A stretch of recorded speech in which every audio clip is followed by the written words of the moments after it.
The letter to the Ephesians, chapter 5. Chapter 5 covers two important themes. The first is obedience to God in our lives, and the second is proper relationship between husbands and wives. The first section discusses how believers are to be imitators of God, with a particular focus on the love of Christ. Believers in Christ enjoy a father-child relationship with God. A child naturally seeks to copy what he or she sees in a loving father. Believers in Jesus are to likewise copy what they learn about God. We should live in love just as Christ has loved us. Jesus demonstrated his love towards us in that while we were yet sinners, he died for us. He gave his life as a ransom for many, so that by faith in him we can live. He walked to the cross in love and became a willing sacrifice and a sweet-smelling offering before God. Since we are God's people, it is not right that any matters of sexual immorality or indecency or greed to be even mentioned among us.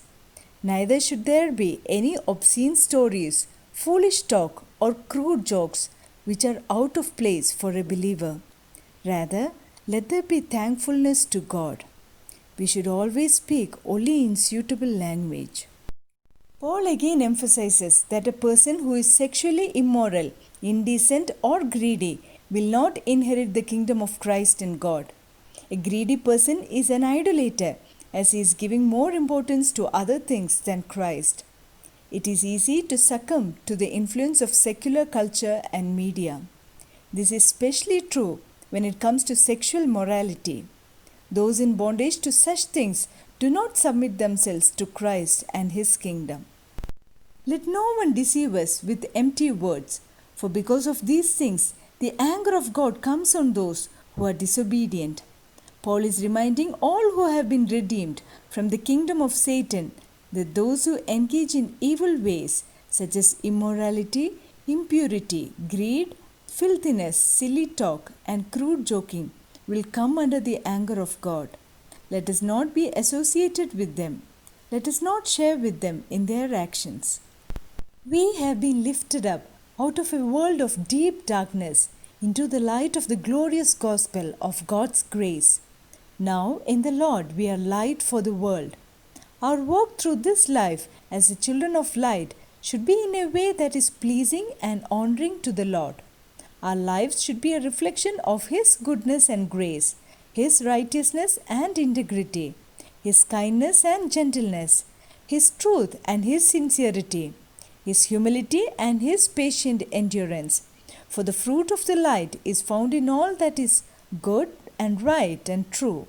So let us be people who discern what is pleasing to the Lord, and let us do those things that glorify the Lord, for we belong to Him.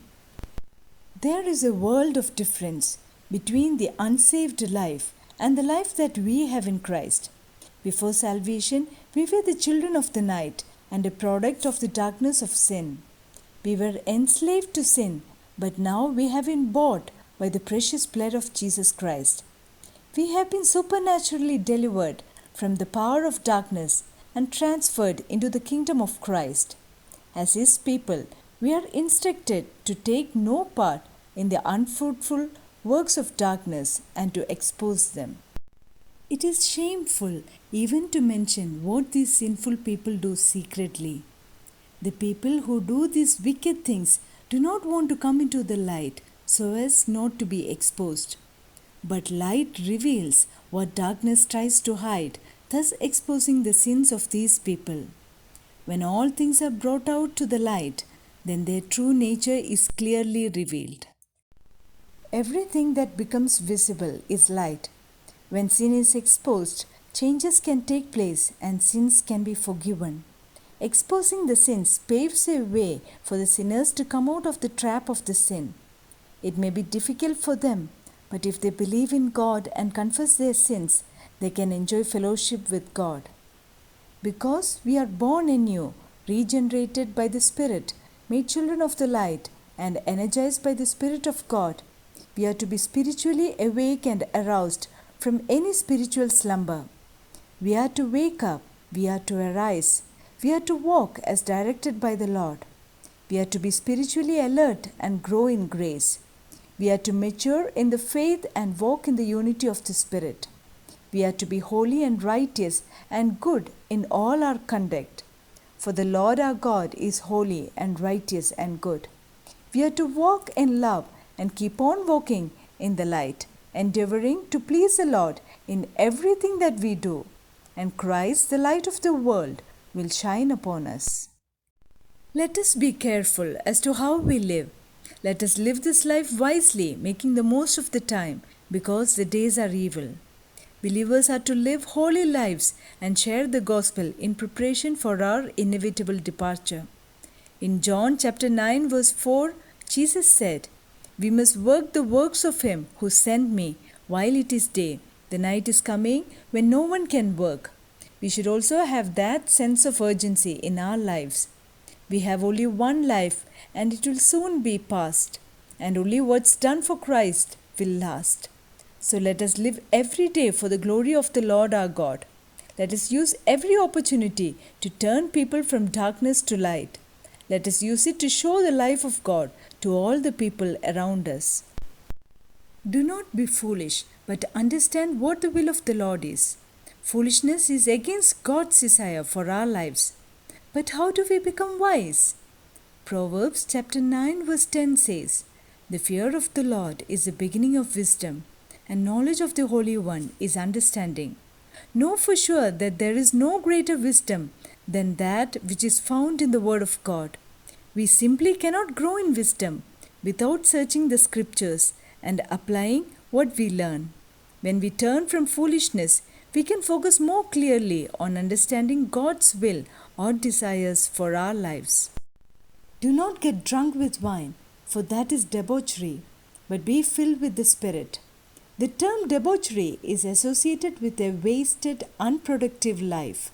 Let us not be drunk with wine or controlled by any other substance or emotion that discredits our Heavenly Father.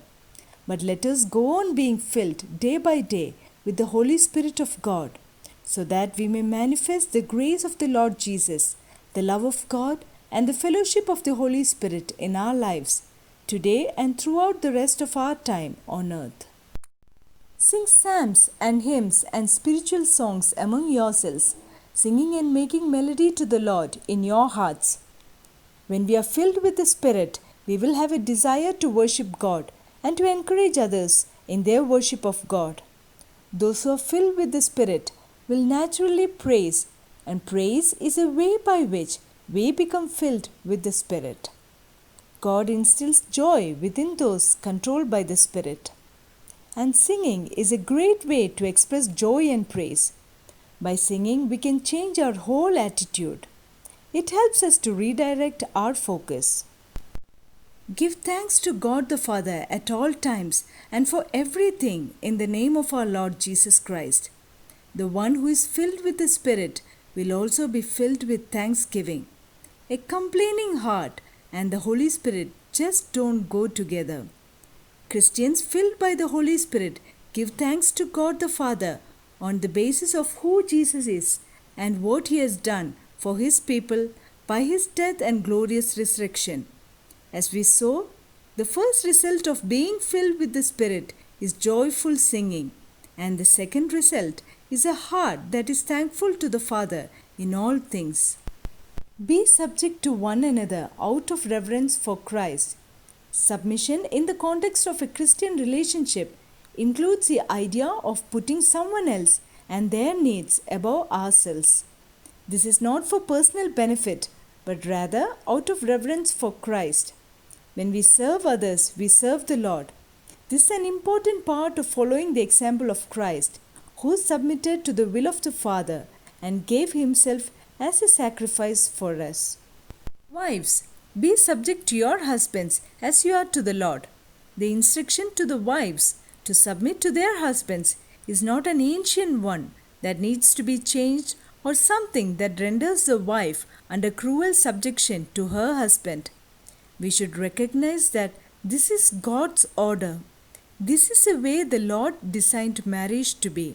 It's a beautiful reflection of universal harmony where Christ is the head of the church who loves his bride so dearly that he gave his life for love of her. This beautiful illustration of Christ and his bride is reflected in the special relationship that exists between a man and his wife, where both are equal in the sight of God and yet maintain his perfect order in their marriage and home life, where wives submits to their own husbands and husbands love their wives with a Christ-like love. The wife that seeks to carry out these godly instructions in spirit and truth is giving true spiritual service to the Lord. For when she submits to her own husband, who is her head, her submission is a spiritual act as unto the Lord, which brings great honor to our Heavenly Father and becomes a catalyst that brings godly harmony to her marriage. Husbands, love your wives just as Christ loved the church and gave himself for her. The Lord Jesus Christ is a very personification of love. We read that God so loved the world that he gave his only begotten Son to be the sacrifice for sin, and Christ was made sin for the accumulated sin of the whole world in loving obedience to the Father. And we also read that Christ so loved the church that he gave himself for her.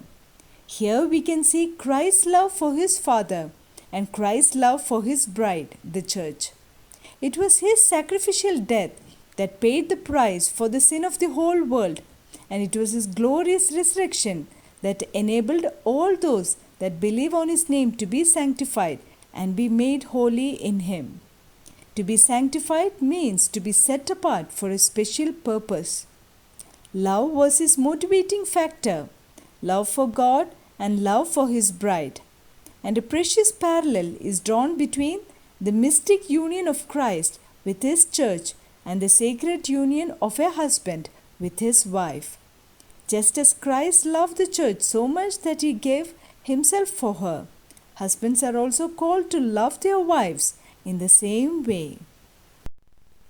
Christ loved the church and gave himself for her in order to make her holy by cleansing her with the washing of water by the word. The word of God is truth and light. It is alive and powerful. The word of God exposes our innermost thoughts and desires, and those who trust in Christ as their Savior have their scarlet sins forgiven forever.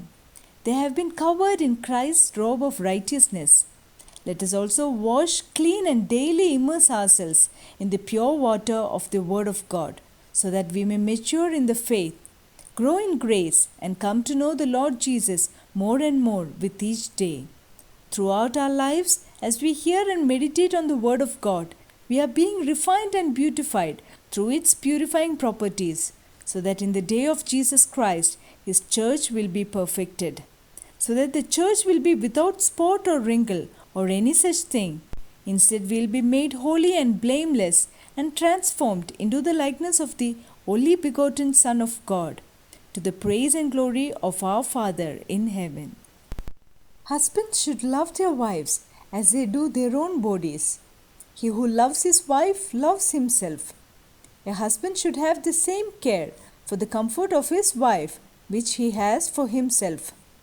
In the same way that he protects his own body from cold and hunger, and when sick and suffering endeavors to restore it to health, he should regard and take care of his wife, because by this he really promotes his own welfare. A man's kindness to his wife will more than be repaid by the blessing of the Lord. As Christ believers, we are all members of Christ's body. Just as Christ provides for every need of the church, nourishing and blessing her at all times and places by all means, the husband should give his wife the utmost care. Because a man's wife is as his own body, a man will leave his father and mother and be joined to his wife, and the two will become one flesh. The husband and wife are no longer two, but one. God's design for marriage is that it is indivisible. Christ made us to be part of His body. As Christ and the church are one, so the husband and wife are one. Leaving one's parents does not mean absolute abandonment of parents, but a radical change of relationship with them. On the human scale, the husband's priority is now his wife. Paul uses the close marriage bond between a man and his wife as a beautiful picture of the intimacy that exists between the Lord Jesus Christ and his church. Indeed, marriage is a reflection of this heavenly bond between Christ and his church. Christ is a bridegroom and the Christian church is his bride, and by grace we are all members of this church. Paul calls this marriage relationship that Christ has with his church a great mystery, because the intimate relationship that God's Son has with his bride was hidden from earlier generations but now has been revealed to us. We who were far away from God have been called out of every nation and tribe and people and language to become united as the body and bride of God's only begotten Son. And he loved us dearly that he made himself a fragrant offering and sacrifice to God. In the same way, let every husband love his wife as himself, and let every wife respect her husband.